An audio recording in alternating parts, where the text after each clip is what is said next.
Assalamualaikum warahmatullahi wabarakatuh. Kami dari kelompok 3 ingin menjelaskan tentang teori determinasi. Pertama-tama izinkan kami memperkenalkan diri kami masing-masing. Saya sendiri Nasumo Syafira. Saya Siti Nurlaila. Dan saya Kansa Olivia. Determinasi berasal dalam bahasa Inggris yang artinya menentukan. Dasar dari pemikiran determinasi teknologi sendiri ini yakni cara komunikasi manusia yang berubah dapat membentuk atau mempengaruhi kehidupan manusia. MC Luhan berpikir bahwa budaya dibentuk bagaimana cara berkomunikasi. Dengan perkembangan teknologi dapat memberikan dampak yang sangat besar pada budaya masyarakat. Teknologi dapat mengubah cara berpikir dan berperilaku masyarakat. Determinasi teknologi meyakini bahwa teknologi merupakan penggerak utama roda perubahan, serta teknologi dapat membentuk individu dalam berpikir dan berperilaku. Ketika adanya penemuan dalam teknologi komunikasi, lalu terciptanya perubahan dalam berkomunikasi, maka alat tersebut dapat mempengaruhi aspek dalam masyarakat, mempengaruhi persepsi, serta mempersatukan dunia. Setidaknya ada 4 periode atau era. Yang pertama, Tribal Age atau era primitif. Pada era ini, manusia sepenuhnya berkomunikasi dengan mendongeng atau bercerita, sehingga mereka berkomunikasi dengan menggunakan mulut. Yang kedua, The Age of Literary. Pada era ini, manusia sudah mengenal tulisan, sehingga mereka mengandalkan indera penglihatan sebagai alat berkomunikasi. Yang ketiga, ada The Print Age atau era cetak. Pada era ini telah ditemukan mesin cetak. Mesin cetak ditemukan pada abad ke-15. Dengan kehadiran mesin cetak, manusia lebih bebas lagi untuk berkomunikasi. Pengetahuan menjadi lebih terbuka bagi masyarakat umum. Kemudian dampak dari penyebaran pengetahuan yang meluas ini muncullah The Electronic Age atau era elektronik.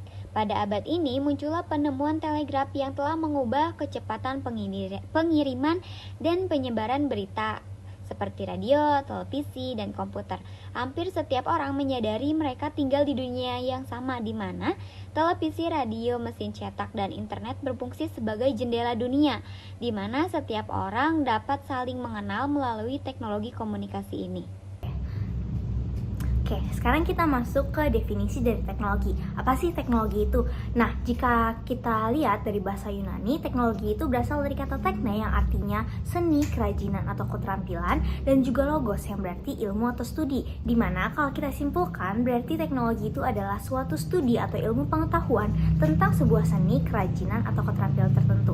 Sedangkan menurut Bertniker 1987, teknologi adalah sebuah pengetahuan dan di dalamnya terdapat metode, seni, dan cara kerja untuk membangun dunia, di mana jika disimpulkan maka teknologi adalah seperangkat sistem atau metode dengan menggunakan ilmu pengetahuan untuk menghasilkan sesuatu yang berupa produk atau peralatan.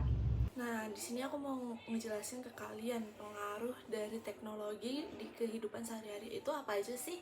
Yang pertama itu pengaruhnya ke komunikasi. Jadi untuk komunikasi itu pengaruhnya kalau zaman dulu itu kita berkomunikasi masih kayak melewati surat yang dimana itu tuh kayak susah gitu kan, lama. Sedangkan sekarang tuh udah ada telepon genggam, udah ada pesan online gitu-gitu. Yang kedua ada pekerjaan. Sekarang itu pekerjaan itu banyak banget dibantu oleh perangkat lunak dan mesin-mesin, dan itu membantu sekali untuk para pekerja. Yang ketiga itu ada pendidikan. Pendidikan di sini itu udah dibantu dengan kayak e-learning, aplikasi-aplikasi pendidikan yang sekarang banyak sekali dibuat oleh orang-orang. Lalu selanjutnya ada hiburan, dimana kalau zaman dulu itu hiburan itu masih melewati CD atau DVD, atau mungkin main-main kayak mainan tradisional seperti lompat kodok, ABC 5 dasar. Sedangkan kalau sekarang itu lebih fleksibel, dimana kita bisa streaming lagu atau musik video lewat aplikasi online, dan juga kita bisa bermain games online yang dimana sekarang itu banyak banget anak-anak yang mainin. Yang terakhir itu ada pembayaran atau keuangan. Jadi di sini itu pembayaran dari keuangan itu sangat dibantu oleh kayak e-wallet gitu. Jadi kalau kita mau bayar itu nggak susah-susah lagi bawa cash dan kayak harus tarik tunai setiap harinya, yang dimana beresiko untuk dicuri atau dijamret. Nah, selanjutnya aku mau jelasin tentang dampak dari teknologi itu. Pertama aku akan jelasin dampak positifnya dulu. Yang pertama itu ada kemudahan informasi. Jadi dampak dari teknologi ini memudahkan sekali orang-orang untuk mendapatkan informasi. Yang kedua ada peningkatan dalam komunikasi, di mana kita itu sekarang di zaman sekarang itu udah bisa berkomunikasi dengan orang yang jaraknya jauh di detik ini juga. Kalau zaman dulu kan mesti di surat, yang dimana harus nunggu berapa lama dulu baru dibales, baru dibaca gitu. Kalau kita sekarang udah bisa kayak langsung telepon detik ini, saat ini juga, tanpa ada delay. Dan selanjutnya itu ada kemudahan dalam transportasi, di mana zaman sekarang itu udah punya GPS, jadi kita itu nggak usah nyasar-nyasar lagi.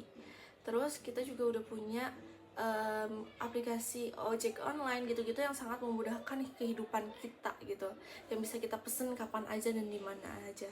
Yang selanjutnya ada peningkatan hiburan, di mana saat ini tuh kayak mudah banget untuk mengakses hal-hal yang bisa menghibur kita, kayak YouTube itu kan bisa sangat menghibur kita, Instagram, streaming music video dan lain-lainnya. Nah, yang selanjutnya aku bakal jelasin tentang dampak negatif dari teknologi. Yang pertama itu ada kecanduan. Kecanduan itu biasanya dialami oleh orang-orang yang udah nggak bisa hidup tanpa HP kalau zaman sekarang. Dimana dia tuh kayak kalau lepas dari HP sedikit aja kayak meriang badannya. Yang selanjutnya ada kekhawatiran privacy, dimana karena sekarang teknologi itu biasanya melibatkan data-data pribadi kita, yang mana kadang bisa diretas oleh para hacker atau bahkan pemerintah.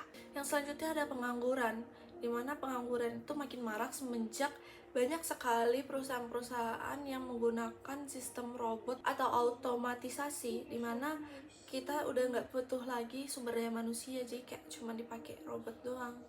Yang selanjutnya itu ada pengaruh media sosial. Di media sosial ini kita itu emang mudah banget mendapatkan informasi, tapi kita juga sering kali mendapatkan informasi palsu. Yang terakhir ada potensi penyalahgunaan teknologi, di mana teknologi dapat digunakan untuk tujuan yang tidak etis, seperti penyebaran propaganda, kejahatan cyber, atau bahkan pengembangan senjata yang dapat membahayakan keamanan secara global.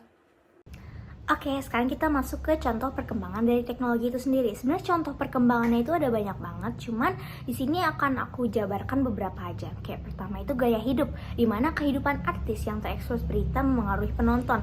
Nah, kalau misalnya dari sekarang kita lihat-lihat itu pasti kayak banyak idol K-pop yang memiliki tubuh yang ideal, dan biasanya mereka tuh kayak menyebarkan diet mereka itu di berita, di mana hal itu tuh memengaruhi fans mereka atau pembaca yang baca berita itu untuk mencoba diet itu sendiri. Nah, itu adalah salah satu contoh dari perkembangan teknologi, yang mana orang-orang tuh jadi terpengaruh gaya hidupnya.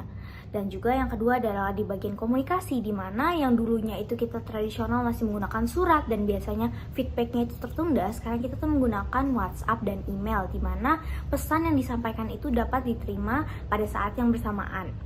Nah, yang ketiga itu ada kebutuhan sehari-hari, dimana kalau dulu itu kita menggunakan penerangan berupa lilin di rumah-rumah, dan sekarang kita itu menggunakan lampu. Lalu yang terakhir ada informasi, dimana karena adanya perkembangan, semakin sadarnya masyarakat akan isu tertentu pun dapat terjadi karena akses informasi yang luas, dimana contohnya itu kayak misalnya isu genosida di Palestina. Nah, mungkin kalau dulu-dulu tuh masyarakat cuman ada beberapa doang yang tahu kayak apa sih yang terjadi di Palestina gitu-gitu. Sedangkan kalau sekarang berita itu kan kayak udah banyak banget berita yang menyampaikan suatu hal yang saat itu juga terjadi, saat itu juga diberitakan. Nah, jadi kayak kita tuh udah aware gitu, kayak oh apa sih yang terjadi di Palestina, kayak misalnya pemboman yang terjadi di Rafah dan lain-lainnya gitu. Jadi masyarakat lebih sadar tentang isu-isu yang ada di dunia. Sekian presentasi dari kelompok kami, maaf bila ada salah kata, terima kasih.